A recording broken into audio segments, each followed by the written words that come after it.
ወራይ ገበርሞ ፈታዊ ኻንጸላ ያህን ትፈልጥ ይላሉ ኤርትራሉ መስል ነጭ ፈረንጅ እነሱ የመጡ ጊዜ ምንም አላረጓቸው እንዴት በዛ ሀብታ አብን ያየቀጣ ተብዬ በከተማው ሰንሰለት አዝሮ አሳይቶ ያዞሩኝ ሊረሹኝ ነው ወይስ ሊገሉኝ ነው እዛ በፊት ግን ሚስቴን በጉደኛ ሁኔታ ያሰቃይ እና ያይ ደምህሪ መጥቷል ሞትም ፈለቋት እመነኝና ብራዘር ሰውነቴ ላይ እንደ ቅቤ ይቀልጥ ነበር የኢትዮጵያ መንግስት የተኮሰው ከባድ ሚሳኤል በእኔ ያለፈው የባንክ አካውንቴንም ሆነ ስፔሻሊ ንብረቴን በሚስቴ ስም ያራው እውነተኛ ወዳጅህን ብታውቀው በለዛን ጊዜ መስሏቸው የደነገጡበት ጊዜ ነበር ወፌላ ላይ አርገው በራስ ላይ ተዘቅዝቀት ወድቃለህ እኔ የራሴ እስር ያሳፍረኛል ይሄ ሰውዬ ኢየሱስ ከሚል እብደት ውጭ ምንም ነገር የለበትም የወያኔ ሎክ ይያሉ ነው የሚቀጠቅጡኝ ከባዱ እስር ቤት ምትለው እዛ ነው አሁን የልጅ አይን ድብን ብሎ አይኑ የሆነ ነገር መስሏል ከዛ በኋላ እንደዛ በሰንሰለቱን ይዤው ምናምን አያዋለሁኝና ዝም ብሎ ውስጤ ደስታ ይሞላል ግን እኔ እስር ቤት መጥቶ መጠየቅ በህይወት የሚያወራር የምበላው ምግብ የለኝም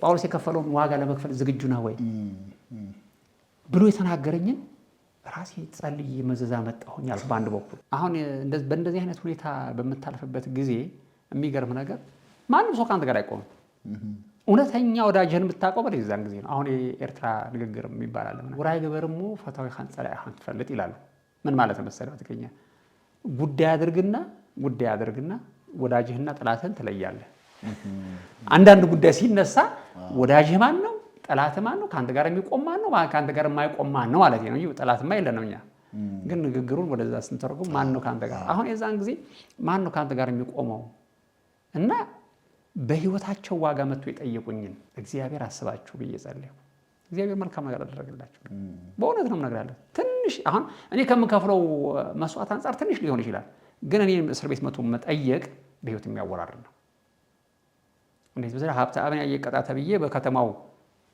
ሰንሰለት አዝሮ አሳይቶ ያዞሩኝ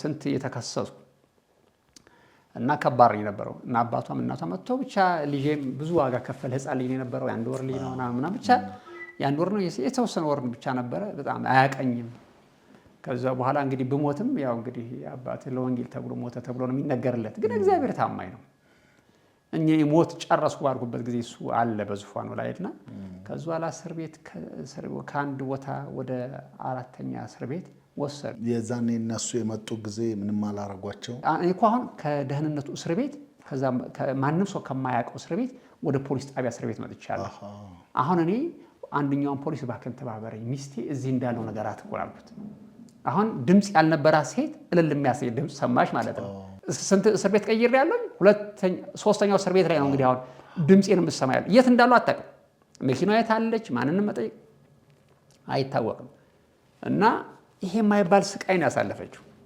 ከዛ በኋላ እኔ መኖሬን ሳማች በህይወት መኖር እልላለች ከዛ በኋላ ምግብ የሚያስፈልገኝ ነገር ይዛ መጣች እና ያው እግዚአብሔር ይባርካቸው ደግሞ ፖሊሶቹ ተባበሩ እንዴት ያዩኛል ምንም የምበላው ምግብ የለኝም እና ደግሞ የከፋው ክፋት ደግሞ እዛ ቦታ እዛ የተከተትኩበት እስር ቷን በቀትር ያየ ሆኖ ሰብነት ላይ የሚዘም ቷን ውርር ነው የሚያረጉ እና ያይ ደምህሪ መጥቷል ገላና ተታጠብም ለወራት የሚያክል በእንደዚህ አይነት ስቃይ ጨለማ ነው ስትወጣ ልትታወርም ትችላለህ እኔ አሁን እንደዚህ አይነት ችግርም ገጥሞኝ ነው ጌታ ፈወሰኝ ነው እንጂ ከልቤ ነው ነገር ያለው እና ከባድ ነው ጨለማ ላይ ሰንብተ እና ፊቴን ስታየው ፀሐይ ያላይ ነጭ ነው መስለው ጢሜን አትላጭም ጾርና አትከራከም ጾሩ ያድጎ እብድ ነው መስለው እና አንዷም አንድ ጊዜ በከተማ ላይ ሲያዞሩኝ ጣሊባን ነው ብሎ ጣሊባን ተይዞ ተማርኮ ብለው እኮ አስወርቶብኛል የጣሊባን አይነት በዛን ያሸባሪ አላር እንዴ እሺ እና አላር እንዴ እንደዛ ጢሜ ረዝሞ ምን ብሎ ጾሩ ያድጎ ይሄ ጀሰንሰለት ገብቶ ቀይ ነጭ መስዬ ኤርትራ ለመስለም እኮ ነጭ ፈረንጅ እና ፀሐይ ያለከው ፊት ነው ያለኝ እና በጣም ከባድ ነው የነበረው ከዛ አላዛ ታውሮቹ ይመጣዋል ቀጥራተኛም ለሊትም አተኛም እንድትሰቃይ ነው የሚፈልገው ከዛ ለባከንገላይን እንድታጠፍቀዱልኝ ካልካ አይፈቀድልህም እና በቃ ሰውነት የዛኛው በሽታው ዳን ተታመማለህ በጣም ከባድ ነው ጌታ ሆይ ባከን ነፍሴን ቶሎ ሰዳት ብዬ ተማጸንኩ ጌታ ሆይ እባክህን ውሰደኝ፣ አሳርፈኝ፣ እረፍትን በጣም ሞትም ፈለኳት፣ አላገኘኋትም። አብረው እዛ ውስጥም የታሰሩ አሉ። እና አንዳንዶቹ ያው ሚሽን ይሰጣቸዋል፣ መርምሩ ትባላሉ። ከኔ ላይ ያገኙት ያልፈለጉትን እኔ ምን እንደሆነ ገልብጠው አሁን የወያኔ ሎክ እያሉ ነው የሚቀጠቅጡኝ። አሁን እኔ እንደው የላከኝ ንጉስ ኢየሱስ ነው እንጂ አሁን ለመፈተሽ ነው እንግዲህ ምንጬን ሶርሴን ምናምን ገብቷል። ወያኔ ነው ወይስ አሜሪካ ነው? እንደዛ ነው የሚባለው። ከፖለቲካ ጋር ነው የሚያያዙት። ፖለቲከኞች ሁሉ ጊዜ ነገርን የሚያዩበት ሁሉም ፖለቲካ ነው። ከፖለቲካ አይን እይታ ነው እንጂ የሚያዩት ከመንፈሳዊ ነገር ሊያዩት አይችሉም። ማንኛውም ነገር የምታደርግ ሚሽናውያን ቢመጡ ሰላዮች ናቸው፣ እንትን ቢሉ ምን ሰላዮች ናቸው። እዚህም ብትኖር ኤርትራ ብትሆን ሰላይ ነው። እንደዛ ነው ዓለም እንደዛ ነው መተረጉመ። የማን ትለዋለህ? የማንም አይደለሁም። የኢየሱስ ነኝ። የማን አሁን ገልጠው መጨረሻ የሚያገኙት ኢየሱስን ነው። አሁን ይሄ በተለይ እዛ የነበረብኝ ስቅያት ይሄ አይባልም። በጣም ጨለማ ነው። ተዋውንም ምንም ከዛ አንድ ቀን ምን አደረኩኝ? እባክህን ገላዬን አስታጥቤ ስለው አይፈቀድልህም ለአንተ ተባለ። ከዛ በኋላ አንድ ቀን አውቀው ደግሞ ውሃ የለም ምን የለም ልኛል። ጌታ ሆይ ውሃ ለኔ የሚሆን ጠፋ። አልጠፋም፣ ውሸታቸውን እኮ ነው። ከዛ በኋላ አንድ ቀን እንደው እግዚአብሔር ምሕረት ሊያደርግልኝ ብሎ አንድ ቀን ይሄ የማይባል ዝናብ ይዘንብልሃል። ይሄ በቃ ውረድ ዝናብ ብለው ነው ዝናብ ይወርዳል። ሲወርድ ከዛ በኋላ እንግዲህ ጀሪካናቸውን ሞሉ፣ ይሄ በርሜላቸውን ሞሉ ምናምን እና በረዶ ያለው ነው ደግሞ። ከዛ በኋላ እባክህን አሁን ዝናብ መጥቷል ገላይ ልታጠብ ስለው አትታጠብም፣ ዝናብ የለኝም ውሃ የለም ሲለኝ የነበረው ልጅ ቆይ ተነጋግረን መልስ እንሰጥሃለን አለኝ። መከራ ነው የታለፈው፣ በቃ ማራ ነው ማራ። ከዛ በኋላ መጨረሻ ላይ ልጅየው ምን ያደርገኛል? ቢሞት የሚሞት እንትን የሚበል ከበላ እንትን ከተባለ በበረዶ እጠቡት። በረዶ እኮ ነው በርሚል ላይ የሞላ በረዶ። አሁን እኔ በበረዶ ከመሬት ከጉድጓድ ስር ወጥቼ በበረዶ ታጥቤ ሰው አልሆነ ልጅትን ሙቀት አለብኝ። እዛ አንተ ጉድጓድ ውስጥ ሆነ ነው የምትጠይቃቸው። ሰውነቴ ሁሉ ብልዝ ብሏል፣ ደም አለው እና እዛ ደግሞ የወባ የታመማሉ ኤችአይቪ ፖዚቲቮች አሉ ምናምን እና በጣም ምግብ አልበላም፣ እየተነካካ ሲጃራ እዛው ላይ ያጨሳሉ። በጣም ትልቅ ቅጣት ነው። ግን ለሽንት ምናምን ትወጣላችሁ ከጉድጓዱ ወይስ? ለሽንት የምትወጣው እንግዲህ ጠዋት ላይ እና ማታ ላይ ይፈቅዱልሃል። ኦኬ።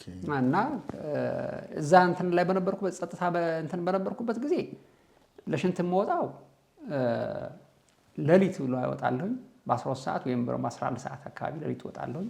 እንዲሁም ደግሞ ማታ 3 ሰዓት እወጣለሁ። አይፈቀድም ቀትር እንድትወጣ። ምግብ እንዳለች ብላትም አትብላትም ጨጓራ በሽታ የሚያነሳሳ ምግብ ይሰጡሃል። የአደስ የሚባለው ሄዶ ምስር አይነት ነገር ይሰጡሃል። እሷን ይሰጡሃል፣ ይዘጓታል። ግንኙነት የሚባል የለም። መጽሐፍ አታነብም፣ ምን አታነብም፣ ምንም መጽናኛ ነገር የለም። እኔ ግን ደግነቱ ምንድን ነው? እንደዛ እስር እንደሚገጥመኝ አውቄ መጽሐፍ ቅዱስን ገነጣጥዬ በተለይ መዝሙረ ዳዊትን ልብሴ ጋር ሰፍቼዋለሁ። እሷን እያወጣሁኝ እሷን እንቀለባለሁ። ግን እነሱ ጋር ስታሰር ከህዝብ ጋር ካሰሩ በኋላ መጽሐፍ ቅዱስ ማውጣት አልቻልኩም። ለምን ይጠቁሙብኛል? ያን እንግዲህ የበላሁትን ያነበብኩትን ቃል ነው ዳይጀስት የማደርገው፣ እሱን ነው እንትን የምለው። እና መንፈስ ቅዱስ መጥቶ ራሱ ካላጽናና በስተቀር ጌታም ልክ ነው የመጣበት ጊዜ ነበር። ቃሉ ያስታውሰኛል፣ አይዞህ ምናምን ይለኛል። ግን ከባድ ነው የነበረው። የዛን ጊዜ ሳልፎ ያንን መከራ ያ ወንድሜ የተናገርኩትን ዝም ብዬ ራሴ እንደ ጳውሎስ አድርጌ ብዬ መዘዝ አመጣሁ ብዬ ጌታዊ እባክህን ይህን ጸሎት ዝም ብዬ በልጅነት ልብ የጸለይኩት ጸሎት ነውና እባክህን ይቅር በለኝ ብዬ በጣም አለቀስኩ። አንዳንድ ጊዜ ሳነባ አንዳንዶቹ ምን ነው ታለቅሳለህ ምናምን ይሉኛል። ዝም ብዬ ውስጤ ነው የሚያስለቅሰኛለውና። ከባዱ እስር ቤት የምትለው እዛ ነው ያሳለፍከው? ይሄኛው አሁን የገባህበት ቦታ ልክ እሱም ምንም የሚለያይ ነገር የለውም። አንድ አይነት ናቸው። ያኛው ጋራ ተመሳሳይ። ለብቻው የታሰርኩበት ትንሽ ይሻል ነበር። እሱ ትንሽ ብርሃን ይገባበታል፣ ጽድት ያለም ነበር ቤቱ። ለሊት እያመጡ ከመቃጥቀጥ ውጭ እሱን ግፋለሁ። እሱን ያው ወፌላ ላይ አድርገው በራስ ላይ ተዘቅዝቀት ወድቃለህ። ግንዱ ሲወድቅ በራስ ትተከላለህ። እንደዛ አይነት ችግር ደርሶብኝ አንድ ጊዜ የሞትኩ መስሏቸው የደነገጡበት ጊዜ ነበር። ሚስጥሩ ሳያወጣ ሞተ ብለው የደነገጡበት ጊዜ ነበር። ለአንተ አዝነው ሳይሆን ሚስጥሩ ሳይወጣ ሞተ ተብሎ እና አሁን ምንድነው ከኔ ትልቅ ነገር ሚስጥር ማውጣት እንግዲህ ለነሱ ትልቅ መሸለሚያቸው ነው። እንግዲህ አንድ ምን ማውቀው ሚስጥር ሳለኝ ከኢትዮጵያ ስለመጣሁኝ ሚስጥር አለኝ ማለት ነው። እና ገብቷል። ከዛ ጋር ስደትህን ራሱ ከዛ ተባረህ መምጣትህም ግንኙነቱ ይሄ ነው። ከዚህ የሄዱትን በሙሉ በጥሩ ሁኔታ አልተቀበሏቸውም ማለት ነው። ከኢትዮጵያ የዛ ጊዜ የተፈናቀሉት ማለት ጥሩ ነገር እኔ አሁን በክርስትና በኩል ጥሩ ነገር አልገጠመኝም እኔ። ሌላውም ደግሞ ያው ውትድርና ነው የገባው። ምን ጥሩ ነገር ያገኛል ብለው ነው። ስለሆነም ደግሞ ያው በሮ ወጣ ገብቷል። በክብር ከዚህ ወረቀት ተሰጥቷቸው ወደ አሜሪካ ምናምን ሄዱ የተባሉት አገሬ ምናምን ብለው በቃ አገራቸውን እና ለመንግስታቸው ለህዝባቸው ያላቸውን ታማኝነት ለማሳየት ብለው ሄዱ። ከዛ በኋላ ከከሰሩ በኋላ ደግሞ አገሩን ጥለው በሊቢያ በምናምን ሁሉም ወጡ። አምቼ ከኛ ጋር የነበሩት ሁሉም ወጡ እና ትልቅ ኪሳራ ነው የከሰርነው። እንደ ህዝብ ትልቅ ኪሳራ ነው የከሰርነው። ግን አሁን እኔ ምንድነው ከመንፈሳዊ ነገር ጋር ስለማገናኘው ይሄ ነገር ይሄን ሁሉ አረንቋ ውስጥ የከተተን የህዝቡ ነገር እኔ አሁን የነገስታት ልብ በእግዚአብሔር እጅ ነው ስለሚል የኛ ለመስተካከል በተክርስቲያን እንደሚገባ አለመኖሯ ህዝቡ እርስ በራሱ ያልተፈለገ ኃጢአት እግዚአብሔርን የሚጋፋ ኃጢአት ውስጥ ስለገባ እና እግዚአብሔርም ደግሞ ናጽነት ሲሰጣቸው ኤርትራን እግዚአብሔር ናጽነት ሲሰጣት እግዚአብሔርን ማምለክና ማመስገን ሲገባቸው እነዚህ ናጽነት አመጡልን ብለው ያሰቡትን ሰዎች እነሱ ማምለክ ጀመሩ። እኔ ቀናተኛ አምላክ ነኝና ከኔ ውጭ ሌሎች አማልክቶች አታምልክ ነው የሚለው። ይሄ ግፍ ያመጣል። እና አሜሪካውያን እኮ ታንክስ ጊቪንግ ዴይ የሚባል አላቸው። ግን እግዚአብሔር ነው አሜሪካ ናጽነት ከሰጣት በኋላ እግዚአብሔር እንዴ እኛ በእግዚአብሔር ነው የምንታመነው። ደግሞ ናጽነት የሰጠን እግዚአብሔር ነው። ለምን ብትል እግዚአብሔር God is the champion of freedom, he is the origin of freedom ብሎ ነው እግዚአብሔርን የሚያመሰግነው። ነፃ መውጣት አገሪቱ አይደለም ኃጢአት የተፈጠረው። ግን ነፃነት የሰጣት እግዚአብሔር ለመስዋዕት የሚሆን ነገር የሚያዘጋጅልን እግዚአብሔር ነው። በመስዋዕቶቻችን ጀግንነት ብለህ አንተ ስውዕን የሞተውን ልክ ነው የሚገባውን ክብር ትሰጠዋለህ እኮ። ግን ለእግዚአብሔር የሚገባውን ክብር ለእሱ አትሰጥም። አሁን እንደዚህ አይነት ነገሮች ብዙ ነገር ኃጢአት በቃ አለ አይደል እንዴ ወደ ትዕቢት የሚመሩ ምናምን ነገር ነበሩ። እግዚአብሔርን ያሳዘኑ ብዬ በመንፈሳዊ ነገር ሳያቸው እግዚአብሔርን ያሳዘኑ ኃጢአቶች ነበሩ። ይሄ ነገር ደግሞ እግዚአብሔር እኛን ለመቅጣት ይሄን ነገር አስነስቶት ሊሆን ይችላል። ስለዚህ ራሴን መጀመሪያ ልፈትሽ፣ ራሴን ካጸዳሁ በኋላ ሌላውን እከሳለሁ የሚል እምነት ነው ያለኝ እኔ። እንግዲህ የኔ ፖይንት ኦፍ ቪው ባይብል ነው እና እግዚአብሔር ለኤርትራ ናጽነት ከሰጣት በኋላ ልክ እንደ አሜሪካ አላመሰገነችውም። ወደ ሌላ ነገር ነው የሄዱት። ፖለቲካ ውስጥ ከገባሁ ደግሞ ተንትኜም አልጨርሰውም አላቆምም። ደግሞ ጉድጓድ ወጥቼ በበረዶ ስታጠብ ሙቀት አለ ሰውነቴ ላይ እና ያንን ነገር ሳረግበት እንግዲህ የብርድ በሽታ ይዞኝ ልሞትም እችላለሁ። ግን ያለኝ ምርጫ ምንድን መታጠብ ነው። ሰውነቴ ተኝቼ አላቅም። 40 ቀን 50 ቀን አርጓል ተኝቼ አላቅም። ስለዚህ ጌታ ሆይ ከሞቱም ልሙት፣ እንደውም ለመሞትም ጥሩ አጋጣሚ ሆነልኛል። ሞትን ደግሞ ፈልገው ነበር እኔ ስለምፈልገው ያለኝ ምርጫ እንግዲህ ጌታ ሆይ ለመሞትም እታጠባለሁ ብዬ በረዶ እንዳለ ራሴ ላይ ደፋሁበት። እታጠባለሁ በረዶ አለ። ማንም ሰው በረዶ አይታጠብም። እታጠባለሁ። ኧረ ተው አብደሃል እንደ እያሉ ኧረ ተው ትሞታለህ አሉ። የራሱ ጉዳይ ጨክኝ ገባሁ። እንዴት ሞት እንፈልጋታለሁ እኔ። ከዛ ለገብቼ እንዳለ ከበርሚሉ በዛ እንድታጠብ አደረጉ። ስታጠብ እንዳለ በረዶ ላይ ሲዘም ታውቃለህ፣ እመነኝና ብራዘር ሰውነቴ ላይ እንደ ቅቤ ይቀልጥ ነበር። ጭስ ይላል በቃ። በጣም እኮ ነው የገረመኝ። ለካ እንትን የተቀየርኩት ገብቷል። ይሄ ምድር ምጣድ ነው የተቀየርኩት።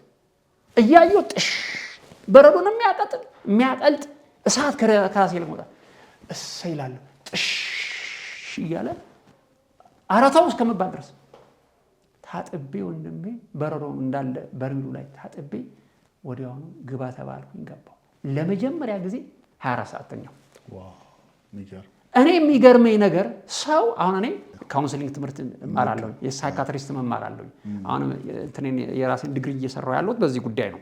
እና ስንማር ሰው ካልተኛ ያብዳል። በአእምሮ በቂ ያልሆነ እንቅልፍ ካላገኘ ያብዳል። እና በስነ ልቦና እንቅልፍ አንዱ የሆነ መድኃኒት እንደሆነ ይናገራል። ታምነኛለህ? 40 ቀን ነው 50 ቀን አልተኛውም እኮ ነኝ። ይሄ ለኔ ተአምር ነው። እንግዲህ አብርሃም ማነው ሙሴ 40 ቀንና 50 ቀን ሳይተኛ እግዚአብሔር ጋር እንደዛ ነው የነበረው። የሱ እንኳን ክብሩን እያየ እኔ ግን ምን ይባላል? ግን አለማበዴ አለመቃዠቴ ይገርመኛል። አንድ ቀን ተኛሁ። በተኛሁበት ጊዜ ደግሞ እግዚአብሔር በህልም ተናገረኝ። ማንም ከእጅ ያወጣ ምናምን የሚል ቃል አለ እንዴ? ተናገረኝ። አለፈ። ከዛ ላይ እየመጡ ይመረምሩኛል። ከዛ ላይ ምንም ነገር አሁን መጥተው የሚመረምሩ ደግሞ በጣም ከሩቅ ሀገር ነው እየመጡ የሚመረምሩ መርማሪ ተብሎ እንግዲህ ምን አውቄላቸው የእነሱ ሀገር ግን መርማሪ የሚመለከተው ጉዳይ በእንደዚህ በኩል ሲመረምሩ ደግሞ በጣም መንፈሳዊ መስለው እውነቱን ከተናገርክ አልገን እንዴ በጣም እባቦች ናቸው እና በቃ ለስለስ ብለው ምናምን በጣም እንትኖች ናቸው። ሚስጥር እንድታወጣላቸው እኔ ከኔ ምን ሚስጥር ይወጣል? ከኢትዮጵያ ስለመጣው ከወያኔ ጋር ግንኙነት አለኝ ማለት ነው። ከአሜሪካ ጋር ማንም ይረዳችሁ? እንዴት ነው የመኪና ከየት አመጣው? አስራትህን ለማንም የምትሰጠው? የት ጉባኤ ያለህ ወይ? የቸርቻችሁ ስም ምንድን ነው? ማን ነው ከእናንተን የሚረዷችሁ ውጭ ያሉት ይሉሃል። ምንም የለም ሰርቼ ነው የምኖረው የምበላው። ባንክ አካውንት አለህ ወይ? ምናምን አለህ ወይ? እኔ ሞኝ አይደለሁም። የባንክ አካውንቴ ደግሞ ችግር ሊገጥምብኝ ይችላል ብዬ የባንክ አካውንቴንም ሆነ ስፔሻሊ ንብረቴን በሚስቴ ስም ነው ያደረኩት። ገብቷል? ሊገጥመኝ ይችላል ብዬ በሚስቴ ስም ነው ያደረኩትና አለኝ ግን ምንም ብር የለውም አልኩት። ሄዶ ያን መረመሩ ምናምን ከዛ ለምርመራ አልተመቸንምና ሰውየውን ወደኛ አቅርቡልን ተብሎ ከዛ እስር ቤት ደግሞ ወደ ተወሰድኩ ወደ ሌላ እስር ቤት። ከዛ ላይ ይሄ የዛን ጊዜ ደግሞ የጣሊባን ረባሽ ምናምን የጀመረበት የሆነ ነገር ነበርና ይሄ ሰውዬ ብዬ አሁንም የታሰርኩት በፖሊስ ጣቢያ ነው የታሰርኩት። ከዛ ላይ የአደራ እስረኛ ተብዬ እነሱ ያሰሩ ሰዎች ካልሆኑ ሌላ ሰው መጥቶ እንዲጠይቅ አይፈቀድም። እነሱ ፖሊሶቹ ለአንተ መስጠት የሚችሉት ምግብ ብቻ ነው። ከምግብ ውጭ ምንም ነገር እንዲሰጡ አይፈቀድም። ከሰው ጋር እንዲገናኙ አይፈቀድም። ካገናኙ ይቀጣሉ። ፖሊስ ጣቢያው ይፈራቸዋል የደህንነቶቹን። ከዛ ላይ ታሰርኩ። እዛ ብቻ ታሰርኩ። ለእስር ከአንድ ቦታ ወደ አንድ ቦታ በላንድ ክሩዘር አድርገውኝ እዚህ ላይ ሰንሰለት አድርገውብኝ ይሄዳሉ። ከዛ ላይ እንደዛ ብዬ ሰንሰለቱን ይዤው ምናምን አያዋለሁኝና ዝም ብሎ ውስጤ ደስታ ይሞላል። እብደት ነው እና ከዛ ላይ ብዬ ሰንሰለቱን ስመዋለሁ። እንደሆነ እንደ ትልቅ ቆጥረህ ነው ለዚያ በቃ ምናምን ብዬ እንትን እላለሁ። ከዛ ላይ እነሱ ለካ በመስዋዕት ያዩኛል፣ በመኪናው ማስዋዕት ሄደ እኮ በቃ መጨረሻ ላይ እኮ እንደዚህ ነው የሚሆኑት። ያብዳሉ፣ ታዋለህ ምናምን ይላሉ፣ ይጠቋቆሙብኛል። ያሳዝናል። ተሰማው። በተለይ አንደኛው ሾፌር ገብቷል። ምን ይመሰለ ልጅ በቃ ብሎ መጨረሻ ላይ ሲወርድ እናንተ በቃ ያልሆነ እምነት ውስጥ እየገባችሁ በቃ ምን አገባ? ለምን አትተውም? ለምን አትክዶም? ምን አገባ የምታብደው? በቃ እናንተ እኮ ጴንጦች የምትባሉ ይሄ እምነት ከመንግስታችሁ ጋር አትስማማው። እሱ የሚላችሁ ታሰው በቃ እንግዲህ እስኪ በቃ በህይወት እንድትወጣ ያርገ። ከዛ ስንት ረጅም መንገድ የተጓዝኩ የት እንደሚወስዱኝም አላውቅም። ሊረሹኝ ነው ወይስ ሊገሉኝ ነው? የምታውቀው ነገር የለም። ወስደው የሆነ ፖሊስ ጣቢያ ላይ ያስገቡና ያደራ እስረኛ አድርገው እንትን ብለው ከዛ ኋላ ሲነግሯቸው ሲያዩን ቅላቴን ቀይ መሆኔን ጢሜን ምናምን ሲያዩት አረብ መሰልኳቸው። ከዛ ኋላ ምንድነው ሳይ ጣሊባን ነው አለ። ከዛ ኋላ አረብ እንድናገር ይጠበቀኝ። ከዛ ኋላ ፖሊሱ አላነጋገረኝም። ይዞኝ ቀጥ አድርጎ ወዴት ሄድላ እስር ቤት ውስጥ እንትን ላይ አንድ ክላስ ውስጥ ከተተኝ። ብርሃን አለው፣ ጽድት ያለ ነው ጥሩ ነገሩ፣ ትኋን የለውም። ተኛው። ከዛ ኋላ ለመጀመሪያ ከኔ ጋር በስብሶ የነበረውን ከልብሴ ጋር የተሰፋው ያችን ሙርዳ አውጥቼ ጌታ ሆይ እንዴት ታማኛለህ ብዬ ስሜ ማንበብ ጀመርኩ። ከዛ ኋላ ማንበቤን ቀጠልኩ። ወንድም እደብቃለሁ። ከዛ ኋላ አንድ ቀን ፖሊስ መጣና ምግብ ሰጥታ አርጎኝ ውጥት ሲል በትግርኛ ተናገርኩ። በትግርኛ ስናገረው እንዴ አረብኛ ጣሊባን አይደለም እንዴ አለኝ። ለካ እንደሰሙ ነገር ማለት ነው። ማን እንደነገረውም አላውቅም። ግን ኧረ እኔ እንዴ እንትን ነኝ እንጂ ኤርትራዊ ነኝ አልኩት። ከዛ ስናገር ሞከረ። ጥሩ ትግርኛ እናገራለሁ። እኔ ደግሞ በትንሽ ቀን ደግሞ ጥሩ ትግርኛ ጥሩ ማንበብ ጀምሬያለሁ ምናምን ጥሩ ትግርኛ እናገራለሁ። አሁን እስካሁን ጥሩ ትግርኛ ነው የምናገረው። አረ ጣሊባን እንዴ እንደዚህ እኮ ብለውን ነው። በዛን ጊዜ አይነት የሆነ እንቅስቃሴ ነበር መሰለኝ የጣሊባን አይነት ነገር ምናምን እና ጤሜ ጾጉሬ ምናምን እንግዲህ እንደዛ ብሎ ሸልሞኛል። አረ ተው ኦኬ እኔ ኤርትራዊ ነኝ አልኩት። እንደዚህ ብለውን እኮ ነው አለኝ። እንዳታወራኝ እንደዚህ ብለውን ነው። ማን ነው እንደዚህ ያለ? አይ እነዚህ አሸባሪዎች ናቸው። አሸባሪዎቹን ደግሞ መንግስት አይፈልጋቸው ማለት ምንም ግንኙነት እንዳይኖራችሁ ተብለናል እኮ ምናምን ሲል ከዛ በኋላ ፖሊሶቹ ደነገጡ። ከዛ በኋላ የመጡ የሚሰጡ ምግብ አንድ ዳቦና ይሄ ምስር ወጥ ነው የሚሰጣ። አሁን ዳቦ ደግሞ እንደዚህ ቤተሰብ አሁን እዛ ጋር ያሉት ሌሎቹ ቤተሰብ ይመጣላቸዋል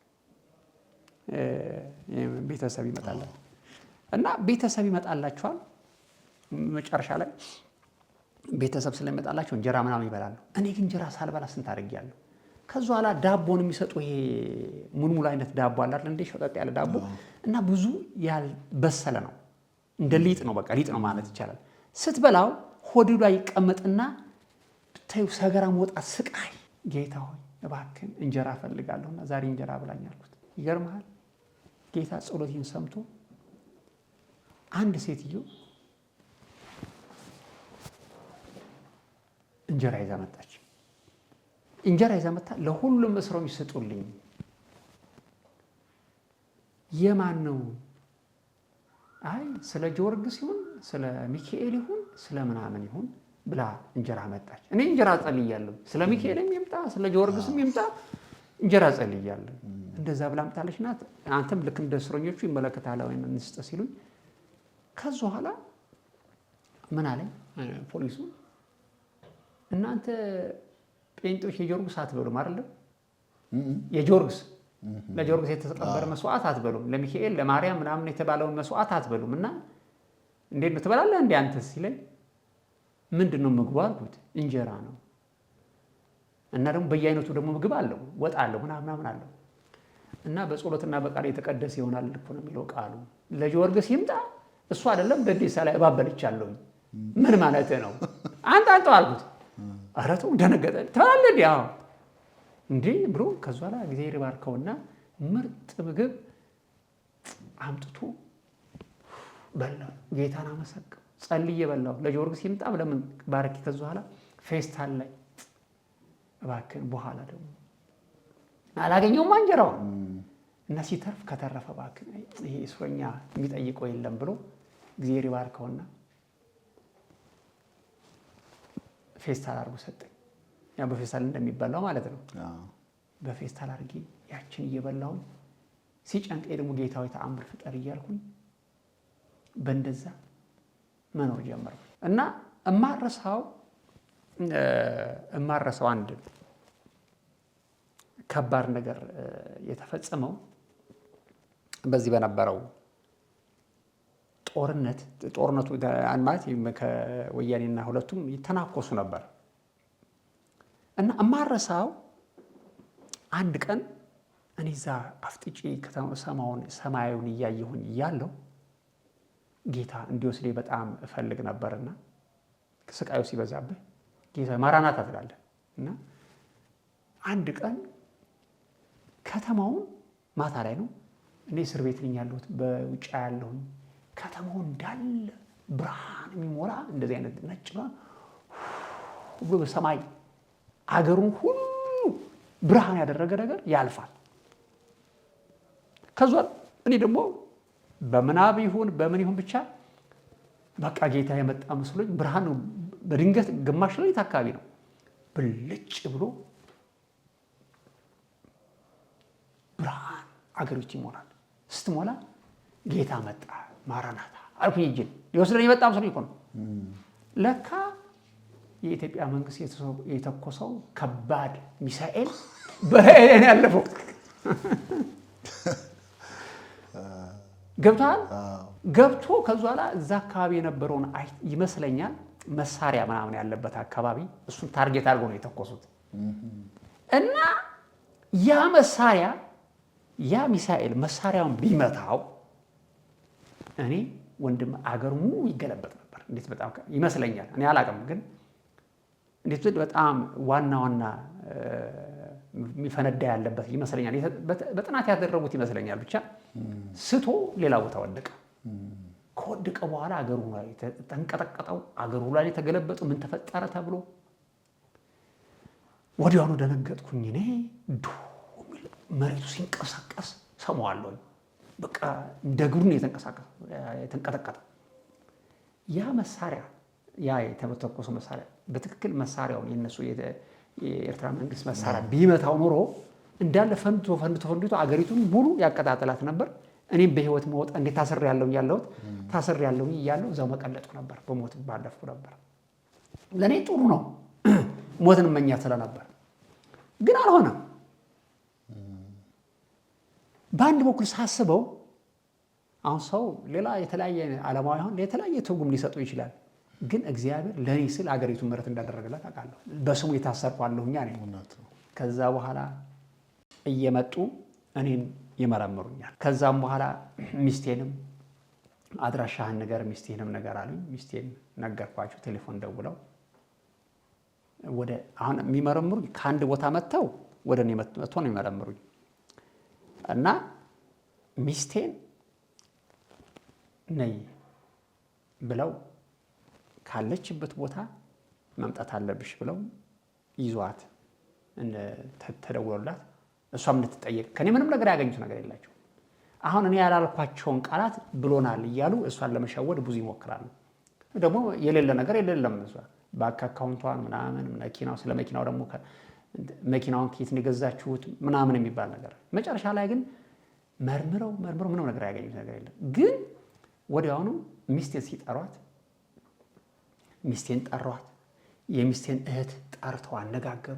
በዛ ወደ እነሱ ወደ ከተማ ወደ አንድ ከተማ ነው የሚወስዷቸው። ቅርቡ ከአስመራ ከተማ እኮ እዛው እያለ መመርመር ይችሉ ነበር። ግን አስመራ ከተማ አይደለም የምትመረመረው፣ ገጠር እየወሰዱ ይመረምሯታል። አሰቃዩ። ቤታችን 10 ጊዜ ተፈተሸ። የቤታችን የነበረ ንብረት ተወሰደ። ሚስቴ ስቃይ ያበሉ። ከዛ በኋላ ሚስቴ ተጠራች። የሚስቴ እህቶች ተጠሩ። እሷንም አሰቃዩት። እሷም በእኔ ምክንያት በእኔ ስቃይ ምክንያት አገሩን ጥላ በርግጋ ወደ ሱዳን ገባች። ሚስትህ? የሚስትህ እህት። ምን ታርግ? ከባድ እኮ ነው። እና ማንም አጠገባችን የሚቆምበት አልነበርም። የዛን ጊዜ ማንም ሰው አይረዳንም። እኛ ፋይናንሻሊ ድቅቅ ብለሃል። ግን እግዚአብሔር ባርካቸውና ኢትዮጵያን ወንድሞች ማለት ናቸው በጌታ የሚያውቁን ይረዱን ነበር። ኢትዮጵያን ወንድሞች እንዲሁም ደግሞ ኤርትራውያን ወንድሞቻችን በተለይ ደግሞ የኦርቶዶክስ ቤተክርስቲያን አማኞች ከማንም በላይ እኛ ረዱ። ማለት እነዚህ ሪፎርምድ ማለት ናቸው። እነዚህ ጴንጤ ብለው ያባረሯቸው ምናምን አለ አይደል እንዴ? ታድሶቹ እነሱ ማንም ሰው ያላደረገውን ውለታ ውለውልኛል። እኔ አይዞሽ ቤት እየመጡ ልጆችን እያስተማሩ በርቺ እያሉ እየጸለዩ እንዴት እኛ ቤት በድንገት ሲመጡ ከተገኙም እነሱ ይታሰራሉ። በጣም ትልቅ የሆነ ፍቅራቸው ልጆቼ ከኔ በኋላ እንዳይጎዱ እኔን እያጽናኑ ማለት እኔ እንኳን አያገኙኝም፣ ግን እሷን እያጽናኑ ከዛ በኋላ ሚስቴ ከአንድ ቦታ ይሏታል ለትራንስፖርት እንዳትቸገር እንጂ ይታይ ትራንስፖርት እንደልብ አይደለም ያለው ትሄዳለች። ከዛ በኋላ እሷ መታሰሪያ አይቀረኝም ብላ ልጇን እና አንዳንድ ነገሮቿን ይዛ ትመጣለች። ቦርሳ አሁን የልጅ አይን ድብን ብሎ አይኑ የሆነ ነገር መስሏል በፀሐይ በምናምን እንትን ብሎ ከዛ ሊቀጣት ብሎ ፀሐይ ላይ ቁጭ በይ ይላታል። ያወጣታል፣ ያስገባታል። ቶርች 10 ጊዜ ሆናል የጠራት። ከዛ በኋላ ቢሉ እኔ የአሜሪካ ልዑክ መሆኔን የስለያ ልዑክ የወያኔ ልዑክ መሆኔን ምንም ነገር ክሉ የለማ የሌለውን ከየት ያመጡታል? ግን አሰቃይተው መጨረሻ ላይ ምንም ነገር እንደሌለ ካወቀ በኋላ ጸጥታው ይሄ ሰውዬ ምንም የሌለበትም እብደት አለው፣ እብድ ነው፣ ኢየሱስ የሚል እብድ አለው። ከዛም አልፎ እኛ ስንመረምረው ሳይቀር እኛንም ሰበከን። እውነት ነው። አንዳንድ ጊዜ ላይ ያመጣልኛልና እነግረዋለሁ። ሰብከዋል ማቲ እንዴት ነው አንተ አሁን አውቆ ለማዝናናት ብሎ በእምነት ነው የሚጸደቀው በስራ ምናምን ብሎ ጠየቀኝ። አይ በእምነት ነው እናንተ በእምነት ነው የምትሉት፣ እኛ ግን በኦርቶዶክስ ስለሆነ በስራ ነው የምንለው። በስራው አይደለም እንደሚጸድቀው ይለኛል። አይ እኔ ደግሞ እንግዲህ የመንግስተ ሰማያት አይዲ ካርድ የሚገኘው በእምነት በክርስቶስ ኢየሱስ በማመን ነው። አሁን እንደ ስብከት አድርጎ የቆጠራት ምንድን ነው? ለምሳሌ ያህል አልኩት ወታደር ነው እና በራሱ በሚገባው ቋንቋ ልንገረው ብዬ ስማኝ፣ ለምሳሌ ያህል እናንተ አሁን 30 ዓመት የሚያክል ለኤርትራ ነጻነት ታገላችሁ አይደለም አልኩት። አዎ አለኝ።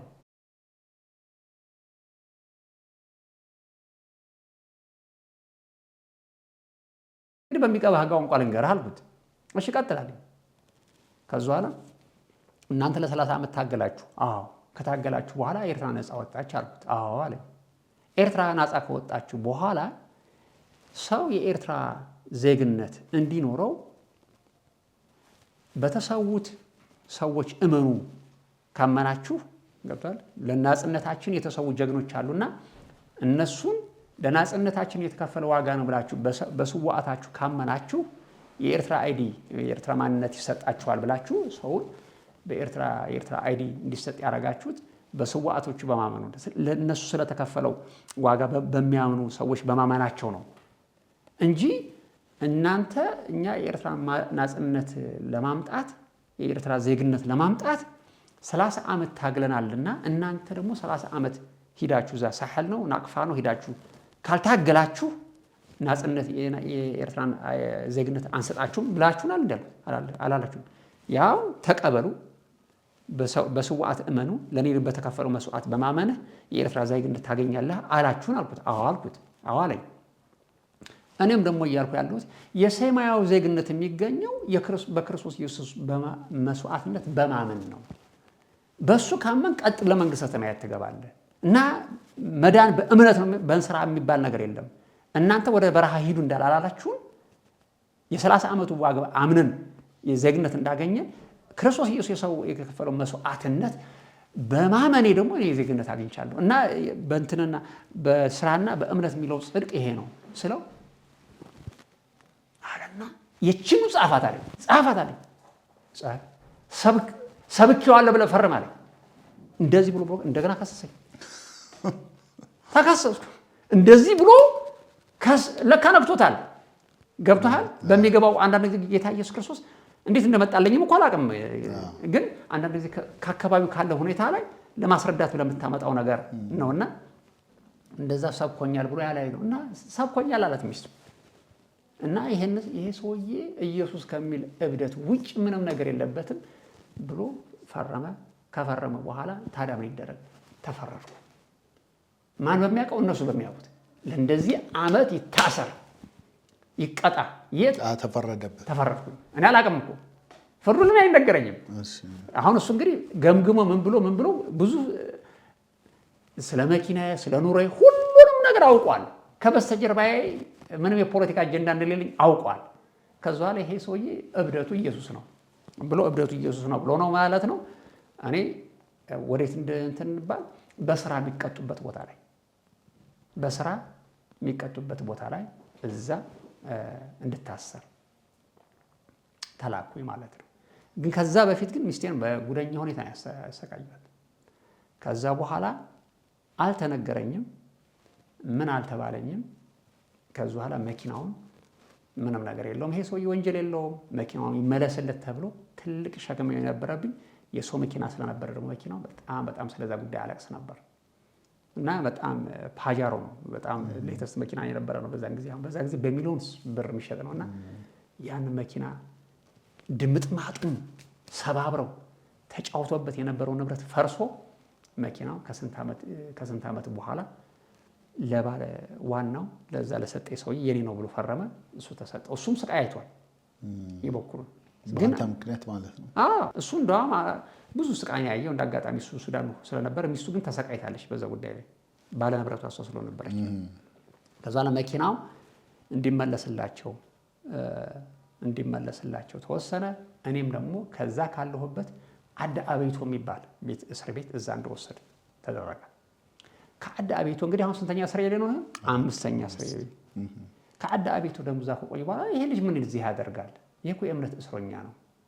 የእምነት እስረኛ ስለሆነ ከዛ ወደ ማይሱራ ወሰዱት ተብዬ ወደ ማይሱራ ስወስድ እንዳጋጣሚ እዚህ ቦታ የጨጉሬ ጣሊባን ነው የምመስለው፣ ምን ፈረንጅ ነኝ የምመስለው አብያለሁ። ቦርሳዬን ይዤ ወደ ማይሱራ የሚባል እስር ቤት በስራ ለመቀጣት ተፈርዶብኛል። ስንት ዓመት እንደተፈረደብኝም አላውቅም።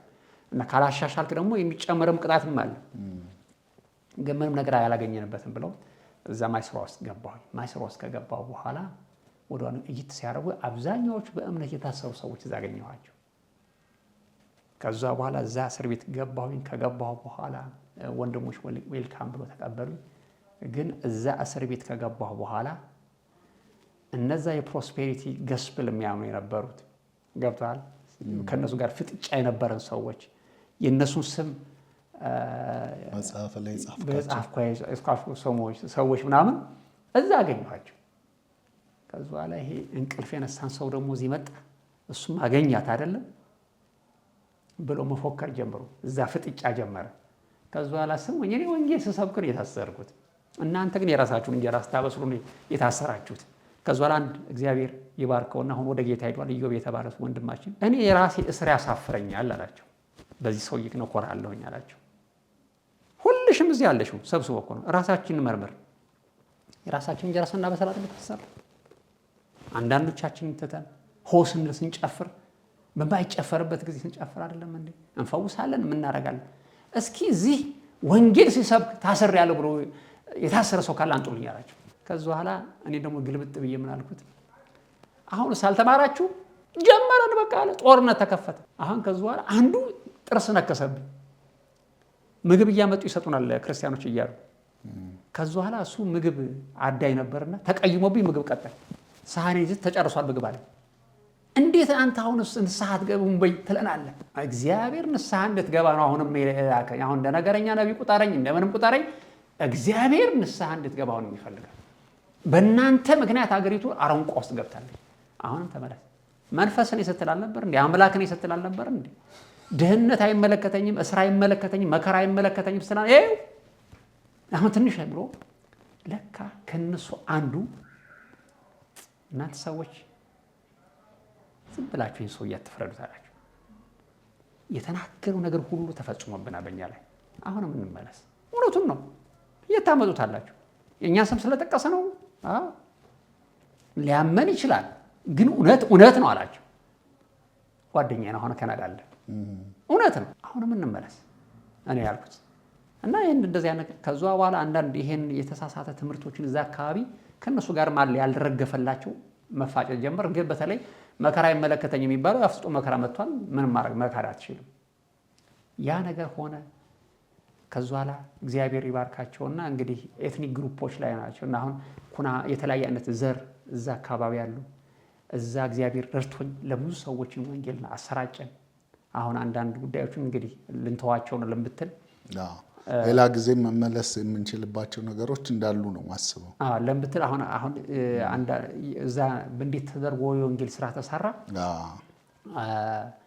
ተሰርቷል። በቃ ሰራን።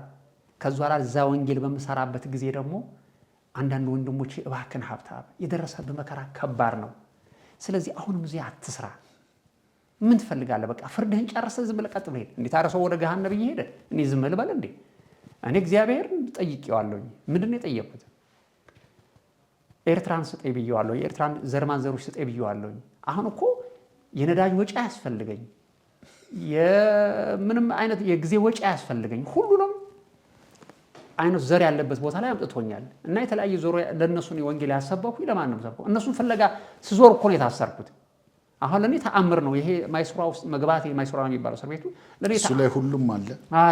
አብዛኛዎቹ አንዳንዶቹ ብቻ ቀጥተህ አለ የተለያየ ዘር ይመጣል። ብቻ በተለያየ አይነት ኬዞች ይመጣሉ፣ ታስረው ይሄዳሉ። ለነሱ እያስታቀፉ መላክ አለብኝ ወንጌልን እና ኧረ ተው። አንዳንዶቹ መስለው ገብተው እስርህን ያራዙብሃል፣ ይጠቁሙሃል።